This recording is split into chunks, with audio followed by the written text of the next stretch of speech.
it just Thank you. Thank you, Andrea. no problem. My brain is all over the place. It's gala season, and my body is crashing.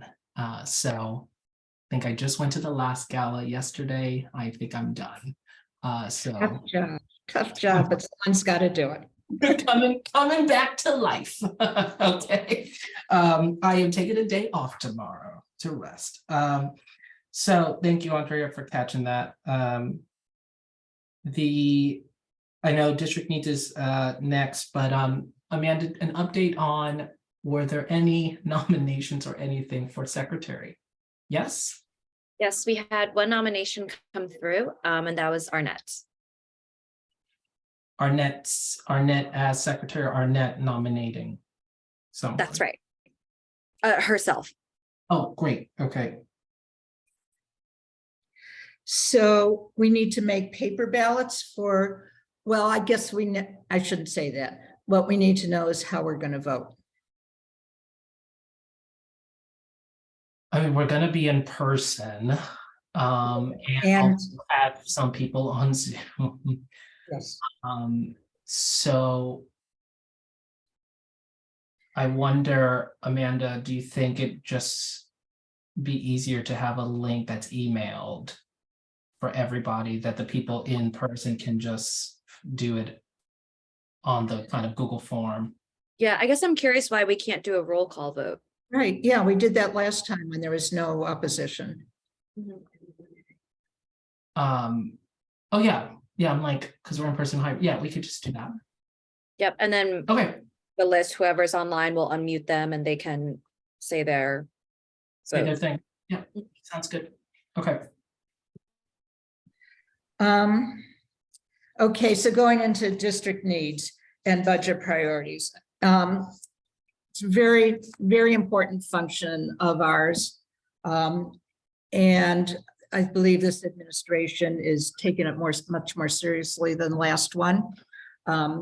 The district managers from the city, the two groups of district managers, one is the Manhattan one and one is the citywide one, have been meeting with city planning and with Office of Management and Budget to try and improve the process. You know, the worst thing last year was inadequate and unhelpful answers.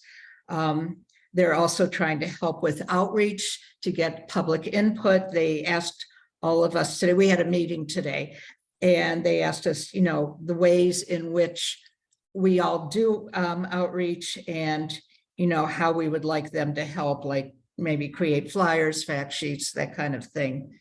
So our timeline is we started it on the committee agendas in May. We will have this on June and July, district needs and budget priorities.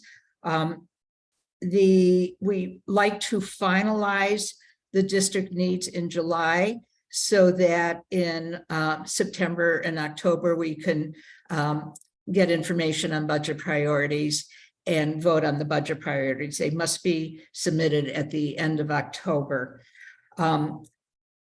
So the office is doing, we have gone through all the last year's district needs and highlighted every statistic so that we can update the statistics. We do that in a few ways.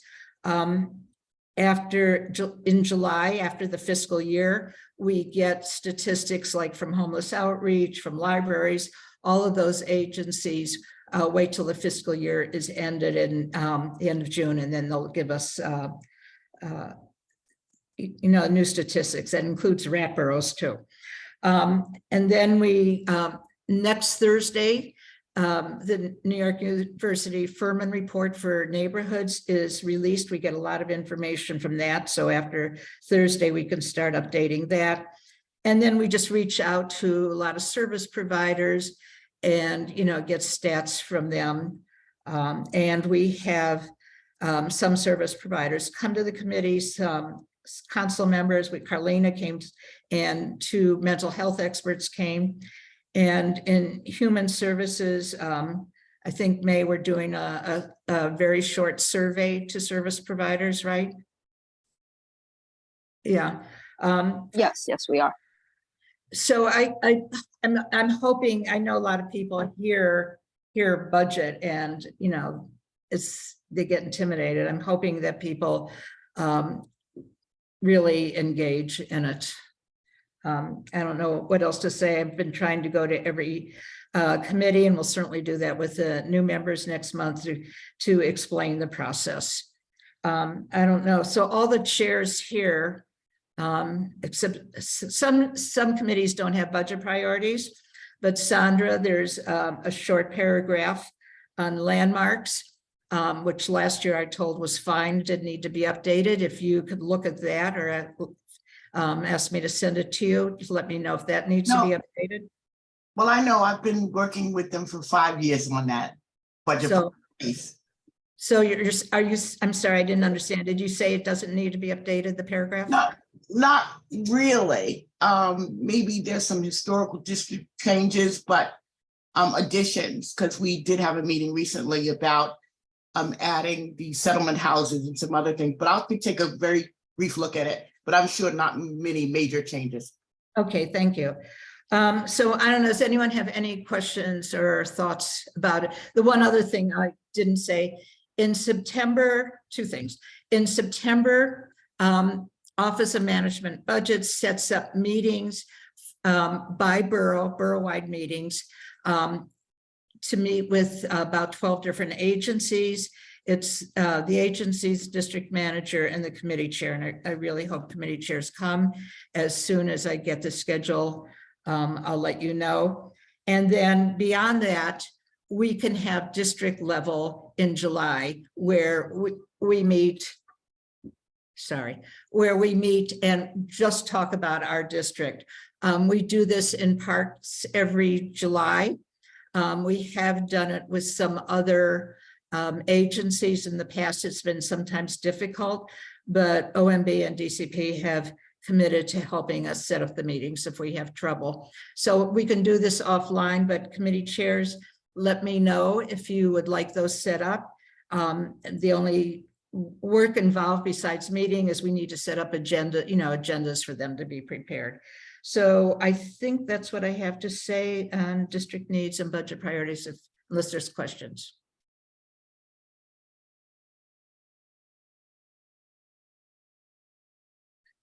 Trevor.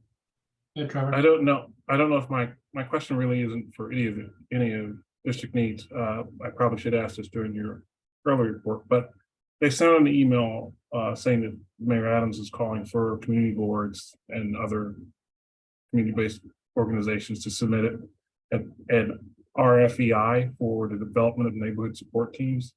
Yeah. Is there anything? I just want to know what all of that if we're looking at that, So, only because they address community boards. Yeah, that's the one, Trevor, Tariq, we had talked about like a month ago. Unfortunately, the deadline is May 30th. What that is, we did it, our board did this same thing maybe about 6 years ago. It's a competitive process. And about 6 years ago, we combined with Lower East Side Bid and Margaret Chin and to try and get a command center for Essex Crossing. And we were turned down after a lot of work. So yeah, I mean, I heard that it's very simplified this year. But you know, I don't know what the board can do at this point. Okay, I was just curious because I got the email also and I was like, Well, I think they want community groups to also, they want community groups, bids, community boards, they want everybody to do that.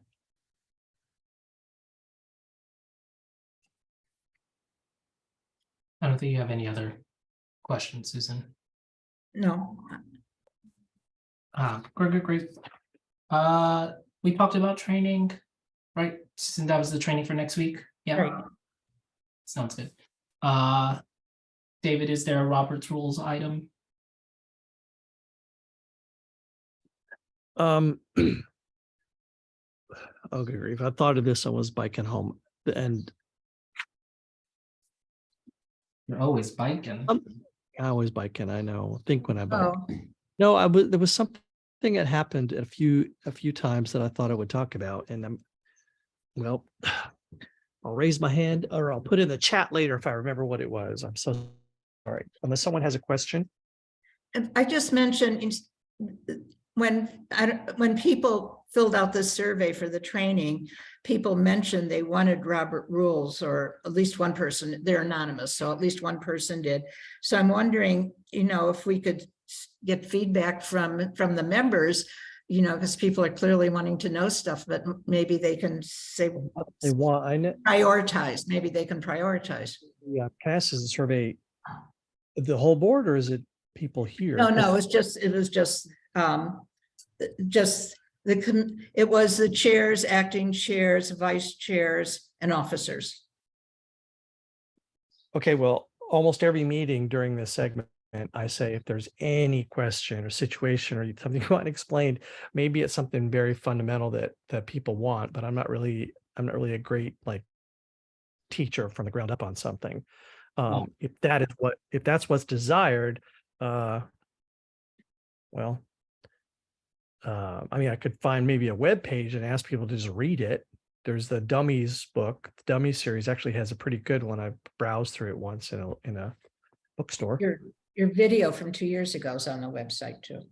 Okay, yeah, but if it's something super fundamental about what are Robert's rules, all I can say is that they're structured rules for running meetings fairly and efficiently, which is what I always say.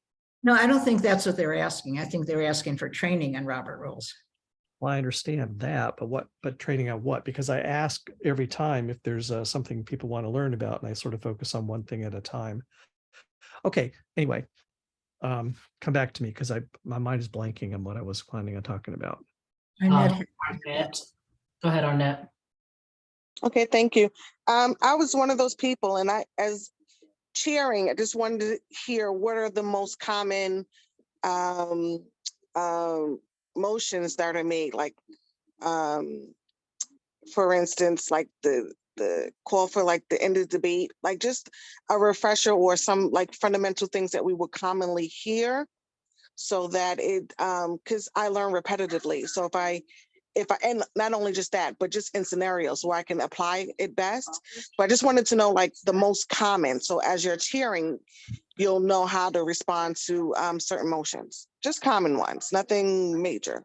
All right, I appreciate it, because since you haven't been in the other meetings, then that makes sense to me. So maybe what I have been doing has been useful. Go David, ahead. Is it possible to send grabbing the video from the website, but then sending an email to full board, just a quick how-to, or reference for Robert's rules, just so that everybody's in awareness of it?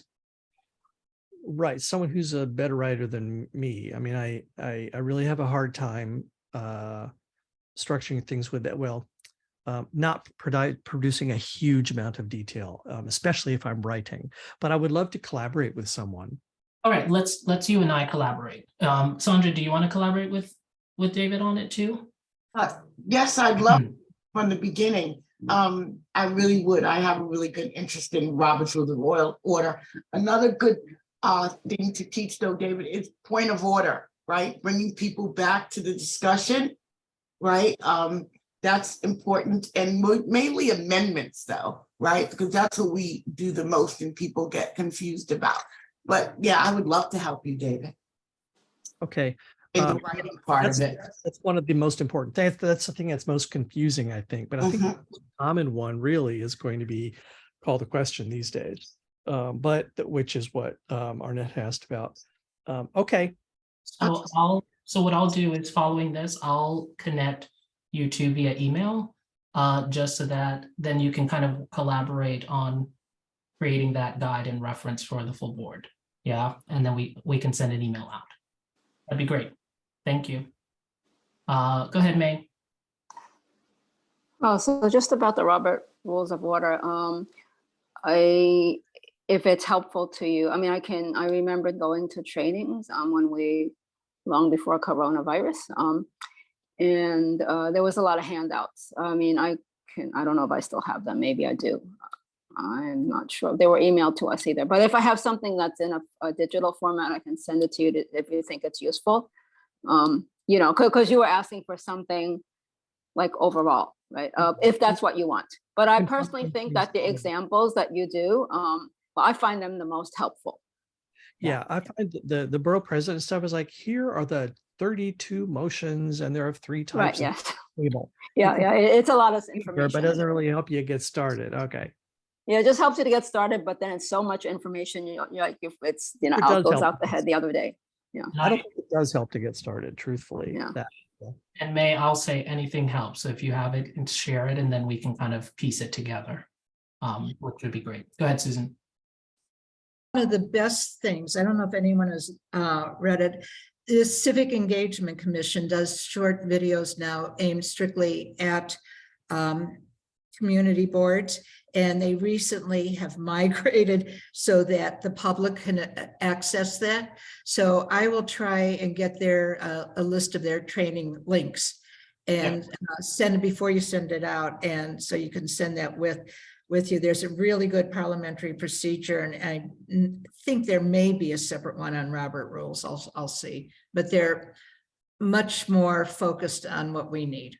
Yeah, I think if we create some sort of reference, but then also with some external links that people can do their own homework outside of meetings and refresh themselves is good. Just to have that provided to the team. Go ahead, Trevor. Oh, David, let me go to Trevor and then I'll come right back to you. Okay, go ahead. Go ahead, Trevor. Just real quick, I've used a 1-page cheat sheet mainly for Zoom. No one knows I have it, but that has helped me in the beginning. Repetition works better because I've taken probably 2 classes and I've forgotten most of it. So if we could create a 1-pager for chairs for the most common things that you can just bring to a meeting or have in a meeting, it'd be useful. Mine doesn't work, it's written in my handwriting. Got it. This is one, you know, and I'll pull these as well. If you guys can email this to me, of course. But this is one that I usually use as a cheat sheet. But yeah, definitely share it with me via email so we can kind of look at it. Go ahead, David. Okay, so what this concerns is it's really about getting participation in the meetings by board members. We have this thing that we say a lot. We started saying it, I'll say 5 years ago.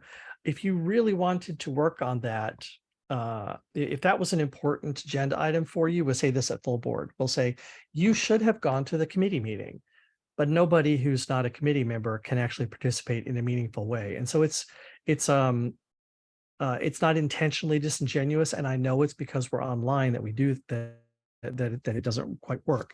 What I have started doing is if I see anyone on the board in the participants, I will ask to have them promoted into the meeting. That way I can see their hands while we're having committee discussion, and I really can include them. This was brought to I thought about this because a comment Trevor made, I think at exec last month. And then I had a conversation with the board member who was actually very irritated. I kind of repeated that line to him and I said, it's tricky. And he's like, it's meaningless. You know, they were really like, I'm not allowed to participate. I'm given 2 minutes like any other member of the public. And I was like, oh, I see, you know. So let me just say, I think we ought to all do this. If you see someone who is a board member out in participants, I would ask to have them invited into the meeting and then do like show of hands, like with everyone else. I often do like all board members, just the committee, like when we're debating actually what's going to go into it, perhaps, you know, but it does allow me to pretty quickly ask them if they're clearly wanting to provide input. Okay. Got it. Thank you. Go ahead, Susan. I love that. The thing, if we're promoting them, shouldn't we be promoting everyone that wants to speak? Because a board member is there as a member of the public. They're not there as a board member, and which conflict of interest made very clear to us. So shouldn't we then be promoting everybody that wants to speak? Because they're actually the same group. Well, we could do one of 3 things. We could just promote everybody, or we could stop telling anyone you should have been at committee meeting, which That's yeah, valid for us to do. And then it really is just the committee members who are entitled to debate or provide input at committee. I think that's the least desirable of the three options. The other is to do what I said. And it's not like you're allowing them to speak just any time. We're still recognizing hands. And I do at my committees say, you know, like often if there's been a presentation, I'll say, committee members, do you have clarifying questions? Other board members present. I mean, Trevor can back me up or nod his head on this, that I do it that way. And then I'll ask the public for the public comment. I do think that there's value in getting full board member input at committee on some things. So I don't like the idea of stopping telling people you should have gone to committee. I mean, we really shouldn't ever phrase it that way, obviously, but that's what I think. Got it. Amanda, go ahead, and then I'll come back to Susan. Yeah, I just think, just to clarify, my understanding whenever folks are saying you should come to committee meetings is for the folks at full board to get more context to what is being brought forward at full board, not so much to weigh in directly, but to kind of understand the conversation that's happened, the work that was put in, and the context. So that's my understanding. I didn't realize saying, oh, it would be helpful for you to come to committee for folks to weigh in directly. I think, and this is something, I mean, to Amanda, to your point too, I think when these meetings were necessarily in person, right, then people are there weighing in, you know, things. I think this is where we're having the conversation next week, and the training and facilitation is like, if we are on Zoom, how do those people feel engaged in the dialogue, right? As well. And so how are they being promoted? How are they engaging, voicing their opinion? And, you know, I think that finding that balance a little bit. So yeah, but I hear that. I think that's the shift a little bit from in-person to the Zoom aspect now. Well, I guess just to Susan's point then, though, if they're not on the committee, then they don't have a say, and that's just the nature of it. Right. So, Yes, so that was the option of, do you promote everybody so that they're in the, you know, the meeting, or are we still just like one person kind of, you know, that kind of thing. So, which I think is what we are going to determine next week, right? In the training of how we facilitate, how we create community in our meetings. Yeah. Ooh, hands. Okay. Let's go to Susan because her hand was up. Go to Susan, then May, then Arnett. So we always used to treat board members who were not on the committee as sort of a separate special group until we learned, I guess it was last April, or when we had the conflict of interest training. And I'm just having a hard time kind of grasping they are members, but they aren't members. And I think it might be useful if I go back to them and get clarification, you know, on board members who are not committee members. So I'll do that. Appreciate it, Susan. Go ahead, May. Yeah, so I would like, yeah, so I think, yeah, board members go to other committee meetings because they do want to participate. They don't necessarily, they're not on the committee, so they know their responsibility to participate is a little lower, and, you know, they just kind of sit there and listen or say something. But the webinar format doesn't really allow that. You know, I tried that once at land use, and it was I actually have had a really bad experience. And I was like, well, why do I need to go? I can just listen to the recording at my leisure. It was practically the same thing, you know. And then, so, you know, if we are, I mean, I think it's the webinar format which makes it less participatory, but we said we wanted it, right? So the solution is David's solution is, if you want more participation, you got to bring everybody in as a panelist, as if they were in the same room with you, just like in person, you know, what we did in person. And if we are to go back to in person, that's the way it's going to be. We don't hold people in a separate room and make them come in when they got to talk and leave. I mean, we don't do that, right? We all sit in the same room. Yeah. Thank you. Go ahead, Arnett. I was going to say that I agree with David, just the inclusionary language when you invite committee first acknowledge them and invite them to speak, just as we do with elected officials. We acknowledge that they're there, they get to speak, and then we go forward with the meeting. So if we can have that in our, how they have that done regularly, I think it would feel committee members would feel more invited into the meeting and not just part of the public, because they also do spend their free time engaging in committee and community board issues.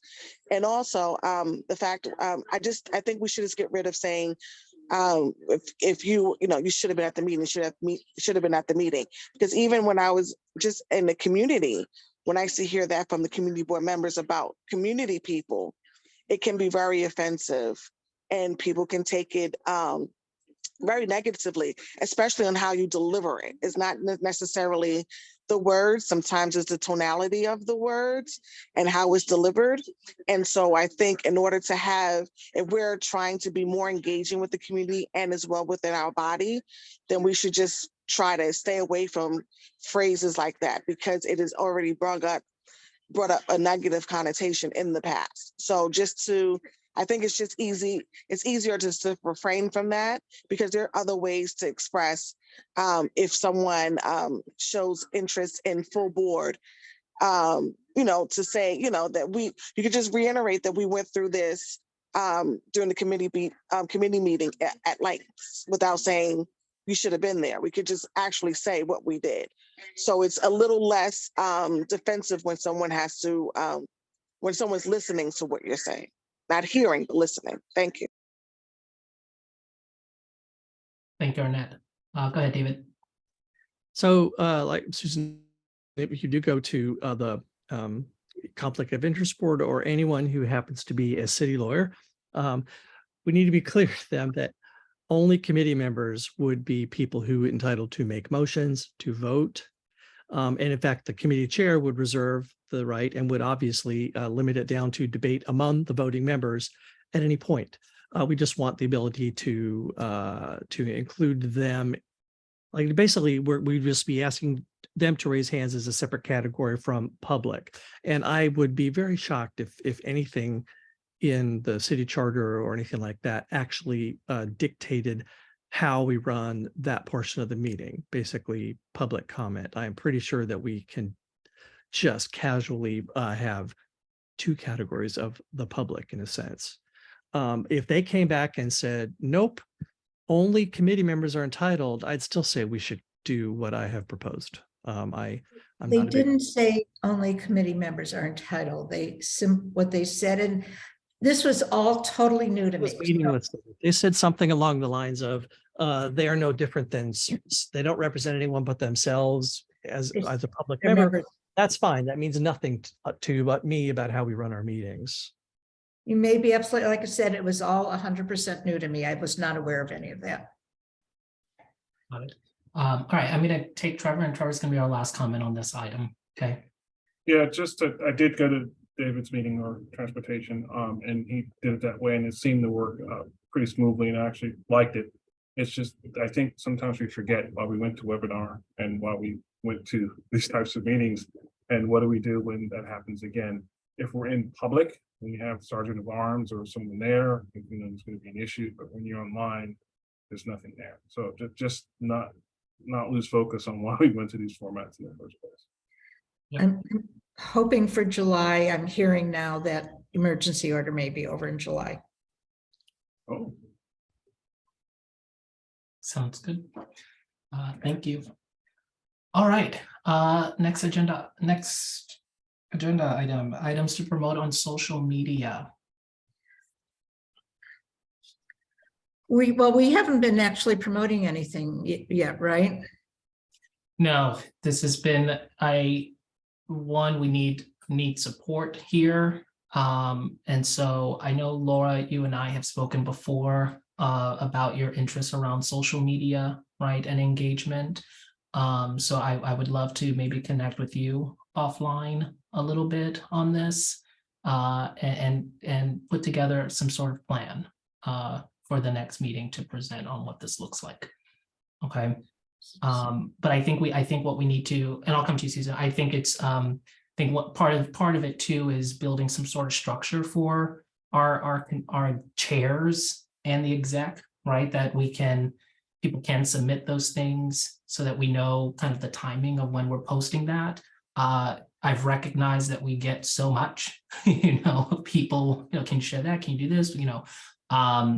And then we kind of wait to these meetings, and then it's like a dump of things. And we kind of don't want to have a dump of things on social media. We want to be a little bit more organized in that. So we just have to figure out the strategy of really using social media effectively for our board. Okay, go ahead, Susan. I think in trying to get public input for the district needs and budget priority be really important. Yeah. No, I agree for that as well. And so, Laura, let's you and I connect offline on that. Okay.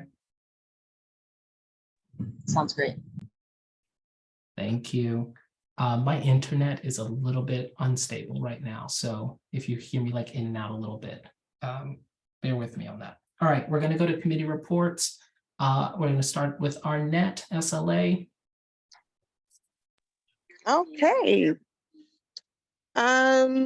We had an interesting meeting this month, but I'd like to report that it didn't last till 12. So that was like one of my goals. I think I want to start with, we had application number, I think it's 10. 10, is that, Susan, is that Sammy? That's what I think of. Yes. Sammy, okay.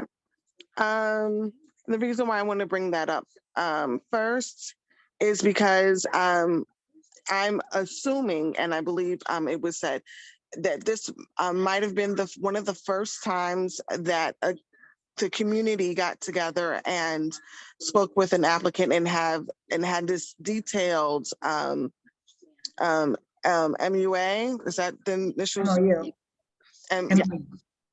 Thank you. Agreement with the applicant, and it was very, very detailed. And as we were discussing our stipulation, we were trying to do our best to incorporate some of the things that were traditionally on the stip, as well as maybe make some modifications to add on additional information. It was something that was heavily debated on if it's possible, if we should do it or not. Susan gave context as to what SLA would actually approve. Clint gave some insight on the ability to modify based on previous stipulations. And I think David also gave his input on and tell me if I'm wrong, David, adding the actual agreement with our resolution. So it was, it's like right now, I haven't spoken to Susan as of yet, or Clint with the stip where we are, but it was something that we will bring up during full board. And so that, I think that's one of the major things that came from that meeting. Everything else, for the most part, was the applicant spoke, we voted, and it was pretty much, a debate and smooth sailing. I think this one is the thing that we have to really go further in discussion on how we present this one, and in the future, how something like this would work. Okay.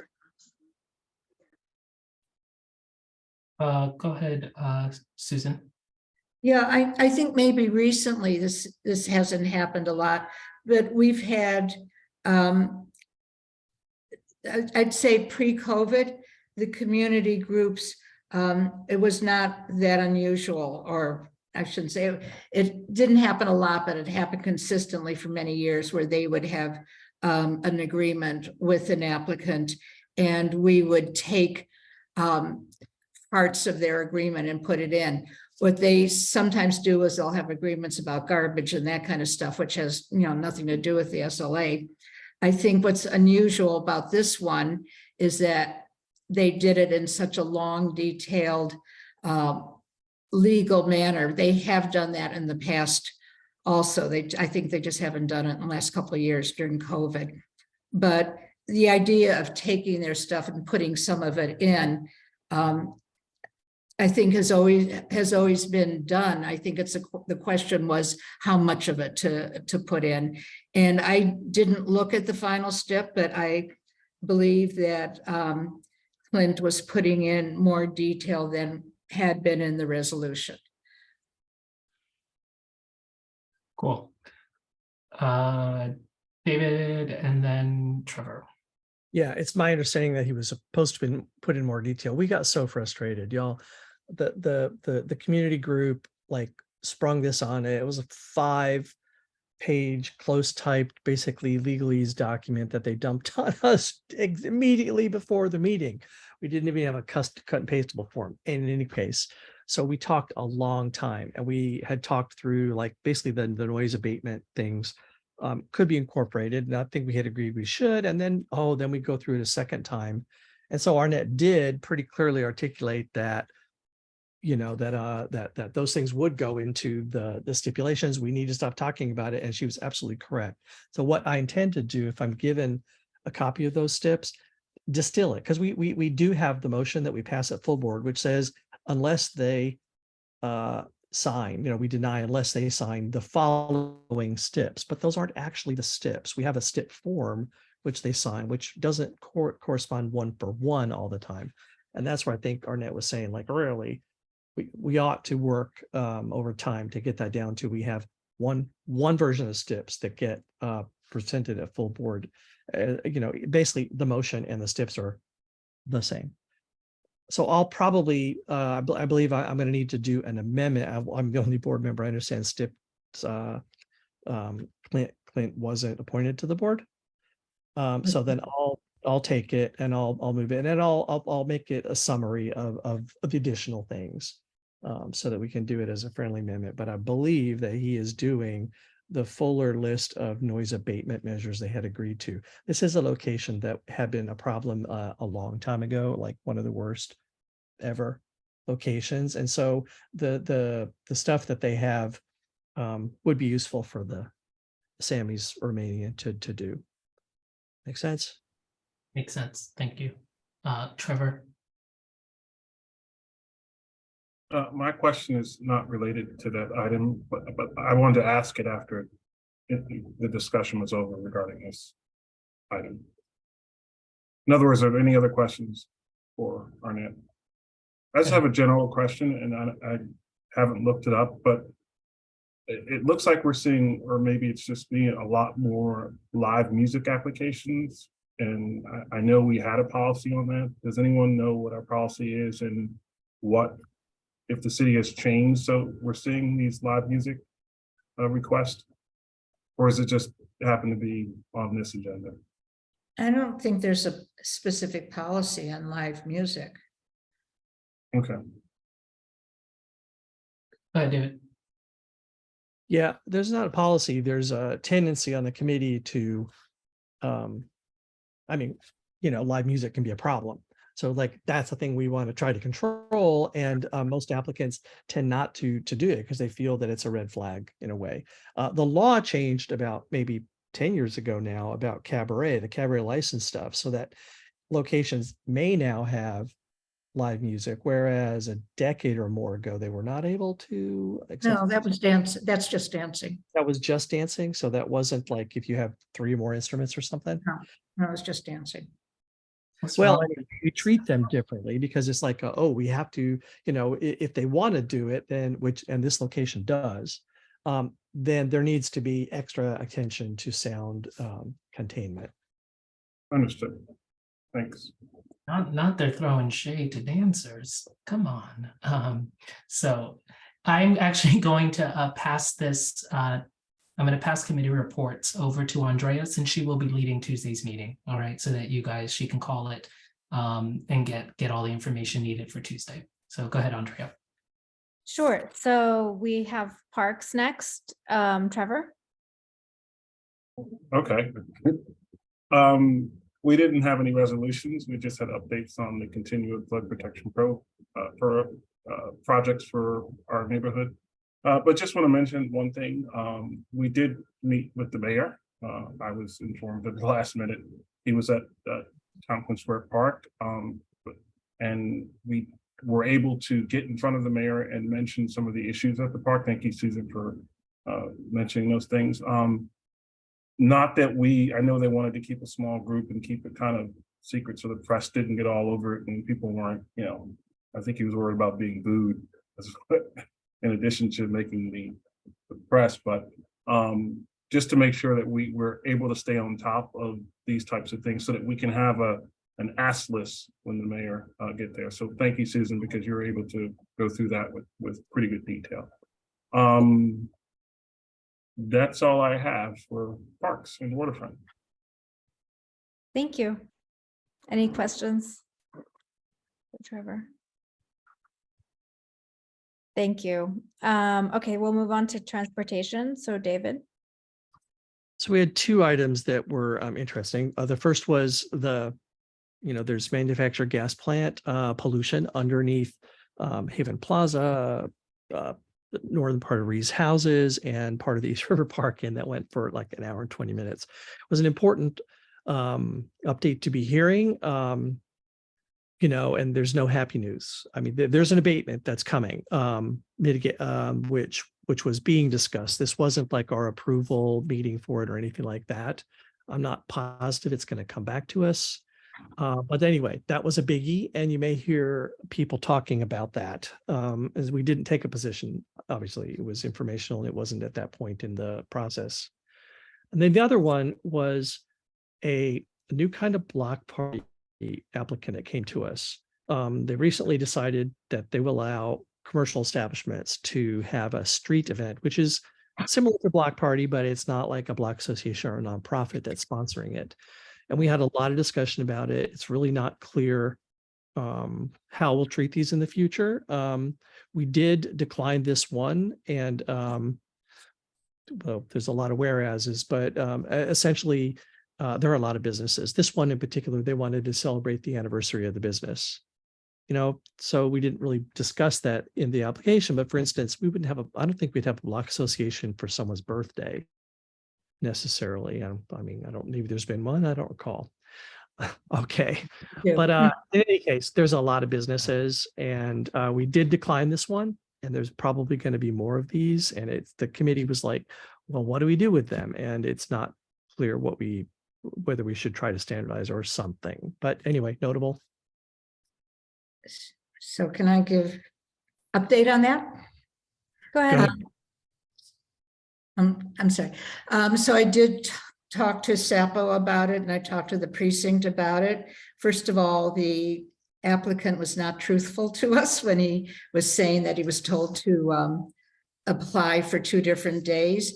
So Sapo told us there have always been business events, but they didn't come to us.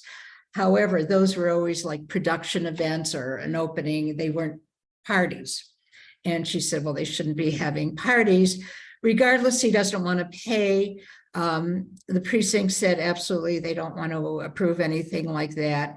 And Sapo said they're denying it, and we should, we're all denying it. So he's not getting his party. Okay, I don't recall that he said that he was told to apply for 2. He was talking, I thought, about, well, he wanted a rain date in his back pocket. Just a guy who wanted to do this. So I don't think you realize necessarily that there's a lot of agencies have to do things to make the thing possible, and they want to know which day, for instance. But that's interesting. Thank you, Susan. Any other questions for David? Okay, we'll move on to Health and Human Services. May? Hi, so next week on Tuesday, we do have a reso for the board to vote on. It's to support the city council's mental health roadmap. And to also, the roadmap is very comprehensive and it covers 4 areas, but also besides just supporting the mental health roadmap, to there's an immediate need for pay parity for all mental health professionals, social workers, etc. And there's a real staff shortage because of this pay parity. They don't pay enough, so it's very hard to hire, and then therefore hard to implement all the wonderful programs that the roadmap talks about. So where the reso is to make that an immediate need that the city council should support. So Carlina did come to our meeting and she talked about that. And she also said the city council, they saw that as a sort of something they just have to really deal with right away. Just to let you know though, the reso, so at the meeting, we didn't actually have a reso for the members to look at. We had presentations from Carlina and also from Dr. Van Yu, who works for a medical care provider who specializes in working with the homeless. So but we voted on just what I said. So so we now have a resolution. You see it on your vote sheet. Me and Susan kind of like, well, Susan started the ball rolling and we have a draft. So I'm going to show this reso to the committee. So but if they have any revisions or anything, they'll just do it at the full board. Also, the other thing is I'm not able to go to full board because I have something else. So our committee secretary, Thomas Rosa, will give the presentation at full board. So we have a big agenda coming up, and in the next month you can see our the proposed agenda or the draft agenda. Oh, and Susan, don't forget to add in the Windsor Hotel when you.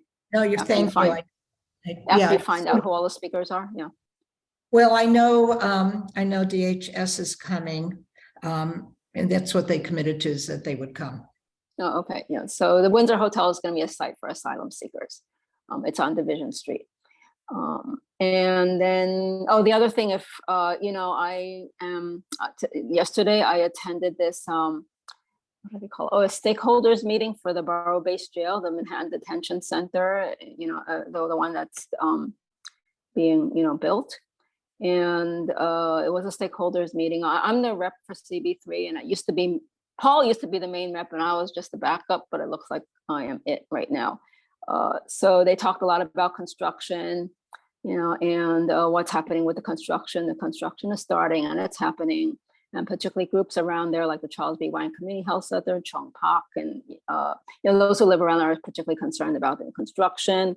One of the community groups has started this like Google Doc health survey, to residents. Are you experiencing any kind of health issues, and with all this pollution, which is always a good idea, I think.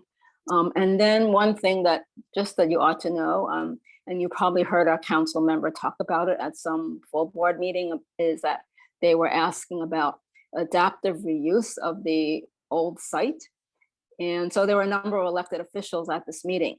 And, the mayor's office was there. And so apparently there had been some back and forth communications and emails, and they were waiting for the mayor's office to get back to them about this possibility of adaptive reuse. And then there had been a hold on the construction, like a 2-week hold. And the community groups and also the electeds are saying it's because of that need for the feedback. But the mayor's office said the plan is happening as it is. It's going full speed ahead, and adaptive reuse is not appropriate for the site. Those were their exact words. So so I don't know if you'll hear about it more later or if any of our electeds will talk to us about it, but that's just what I heard at the meeting. Okay, that's the end of my report. Trevor, go ahead. You said the Windsor Hotel was on Division Street? I meant Delancey. Did I say Division? Oh, no, Delancey. Isn't it on Delancey? I think it's on, right? It's I don't remember. It's not Division, but I don't remember what it is. like I'm quite sure it's Delancey. It's like Broom and something. Well, I think it is, but anyway. Okay, Not critical. Yeah. Okay. No, I'm quite sure it's Delancey. I'll Google it right now. If it's not Delancey, I'll let you know. Okay. It's 4th Street. I may be pronouncing it wrong. Sorry, I'm not from down here. Forsyth. It's the corner of Forsyth and Delancey, right? So everybody's right. I think it's Forsyth and Broome, but I'm not sure. All right. Any other questions? May. Okay, seeing none. Would it be appropriate for me to give a report in lieu of Jake? Yes, please. Okay, so we had a few presentations and voted on 2 resolutions. We were given an update from the design team of the, I forget the address on Mulberry Street, but the 70 Mulberry 70 Street. Mulberry. 70. 70, yes. And it was an update of their design. I think everybody on the committee was pretty pleased to see that there was new photovoltaic solar panels included in the redesign, and I think a couple other adjustments. There was a number of preservationists who wanted the aesthetic to look a little bit differently, so to speak, so that it was more coherent with the surrounding buildings. But I think the committee was particularly interested in moving the project along, and especially pleased that there was this consideration included. So we voted to support the design. And then we spoke about, we had heard a presentation about the citywide, the City of Yes rezoning text amendment as it relates to carbon neutrality. So there was around 5 different modalities of carbon neutrality that the city is looking to implement, and they presented on a timeline around the sort of like the implementation of this, which would kind of end, I want to say, at the end, closer to the end of this year. And this is at the early phase of community boards providing input about this.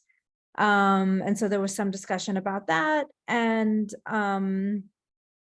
particularly, maybe this was just on our minds, but folks were talking about how this will affect historic districts in particular, and how to kind of square the nuts and bolts of, like, you know, solar panels and different kinds of systems in historic districts. And so we voted on a resolution about that, which you've probably reviewed. And then we just reviewed our district needs process.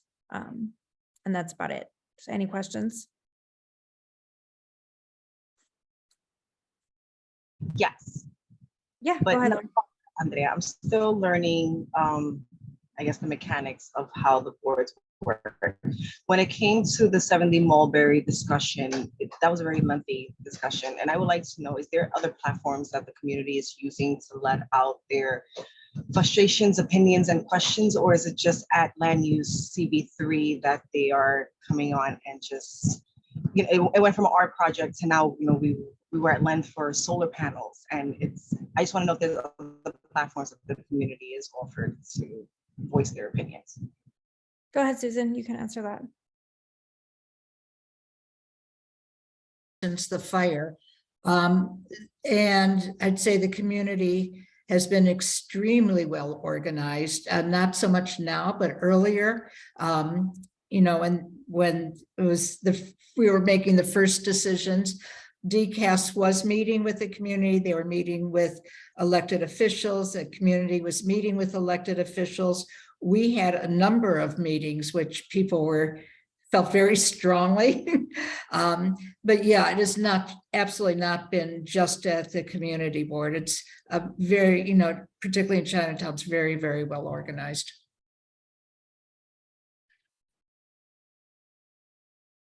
Yeah, I would like to second that. And Laura said, thank you, Andrea. Cool, got it. I just didn't know if you were going to say something, Tariq. Okay, so I believe the next committee is Landmark. Sandra, did Sandra leave? Can I just say one thing to that? You know, Yeah. 70 Mulberry Street is in the National Register. So that's why the preservationists were there. And they were thinking that maybe, you know, we could make a statement about, you know, how they can make the building look a little bit more in harmony, right, to the rest of the community. But there's nothing really that we can do, you know, as preservationists, because it's not a landmark. I just tell you that. Yeah, thank you, Andrea. Okay, so this is my first time giving you a report, so bear with me, right? So we had a resolution based on the certificate of appropriateness for St. Augustine's Church, right? So they are under the zoning resolution 74-711, they are going to restore and repair extensively St. Augustine's Church. Amazing, amazing work. I mean, you just can't imagine. They're looking at every crook and cranny, except for a window, a particular window that's going to be unmasked through all of this. But I'll get to that in a minute. In exchange for this, and under that rule, they are going to build, first demolish a structure behind the church now that really has no connection at all, not aesthetically or otherwise, to the existing historic structure. They're going to demolish it and create a 21-story building, which is going to be mixed use and affordable. But you know what, how affordable is defined, right? So, but it is setting aside a large number for lower than the regular, the 100% AMI. But that's basically it. So there are two caveats that we have. One in the resolution, one is that they pay more attention to this particular window. They're trying to actually kind of table it, and they didn't give us specifics on how they're going to change it, but we're asking them to work with LPC to make sure that the design, you know, harmonizes with the existing historic structure, and that they continue the funding to maintain the repairs that they're doing now. That's it. And the committee passed it unanimously. Shout out to you, Sandra. and That's your it. board. Thank you. You did it. You did Thank it. you. I hate Zoom. I can't wait to go back in person. Okay, thanks. Susan, you had a question? Well, no, I just wanted to mention something to Sandra. So in the resolution, you referred to like, you just mentioned it now, I think section something or other. So Right. we suggested in track changes that you put after that in parentheses, landmark project, because I had to Google it to see what it meant, you know, so that lay people would know. And the other thing is that there was some inconsistencies in the address, probably because it covers more than one site. So we called the architect and he said it was 92. One was 90, one was 92. So he said to use 92. Okay, thank you. You're welcome. And I forgot to add economic development to the list of committees. Oh, sure. And there's nobody here to talk about it, and I don't have the minutes. I can talk about it too. I've been to a lot of committee meetings this cycle. But Susan, I'll Let me just, go ahead, Trevor. Yeah. no, just to Sandra, I did attend the meeting in full and it was very interesting. Thank you. That was one of the more interesting meetings I've seen in a while. So thank you. You're referring to the land use one. Sorry, I think you were at the economic development too. No, he was referring to landmarks. Oh, Landmarks. to landmark. Sorry, I'm getting it confused me there for a second. Whatever Sandra was Yeah. sharing, I was. Okay, yes. Okay, great. Hold on one second. Let me get my notes. So we don't have Heidi to talk about the cannabis control meeting. I was able to attend that, so. I did. May, David, you said you attended as well? Yeah, I think both of us. Yeah. Yep. All right, May, did you want to talk about it or? No, David can talk about it. I just realized I had something else in my committee that I had to ask about, but I guess can ask about this. It was about the joint item, Susan. I guess we can figure it out offline. Jake looked at the agenda, even though he couldn't come, and he said he noticed it, and he said we'd talk about it tomorrow. I just wanted to make sure it was okay with him. Okay, thank you. Go ahead, David, if you can just give us an update on the. We discussed it at the last exec meeting, but we heard an informational about a new application and didn't pass a resolution because it was informational. We did pass a resolution to the alphabet soup of an agency that deals OCM. licenses. OCM. Office of Cannabis Management. Okay. The marijuana folks, they are not listening to us, and we passed a pretty good resolution, strong one, saying like, we would welcome a process that worked, but this one doesn't because you're not listening. And that's not literally what it says. Oh, Great, thank you. Trevor, do you have a question? No, just a comment. I did also attend the meeting. I just wanted to say that it was actually very helpful, especially hearing from the applicant who was formerly incarcerated. So hearing that process of what he went through, I think it was, I'm glad that I went, but I think people are kind of forgetting that portion. So that meeting helped for people to understand that process, but it was very informative. Great. that's one category license, the ones that are rolling out now, and it's going to be a limited number. After this, there will be quite a few that won't have that component, Trevor. I'm wondering if, we might want to bring that out in education at some point at these meetings if they were to continue. Great. Okay, then we did skip no more questions about this, right? I think, I don't know if Arnett wanted to say something about the cannabis. I know she was in the chat saying she also attended. Yes, actually Trevor brought up what I was going to mention as well, is that this was the first applicant that we've heard thus far. We've only, I think we had 2 meetings that actually mirrored exactly what the provisional licensing was for. Someone that was formerly incarcerated, also from the community, and benefited directly from the legislation allowing him to receive a permit. So I thought that was extremely enlightening. And I also was hopeful because there was someone from the community with the license and not someone outside the community coming in. And it was very thoughtful of the location because it's, I thought it was a decent location, and it's high traffic and not too close to any of our recovery places or hospitals, and/or it was a little close to a school, but not really that close. So yeah, that's one of the highlights of the meeting, I thought as well. Sounds good. Thank you. So as to the Economic Development Committee meeting, it was very short. We didn't vote on anything. We just discussed activity of the CAB, the Tech Hub Community Advisory Board, which I am a part of.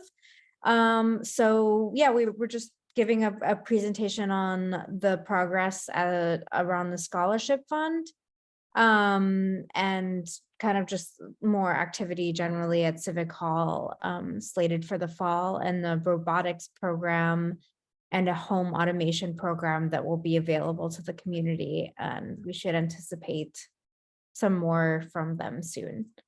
Any questions?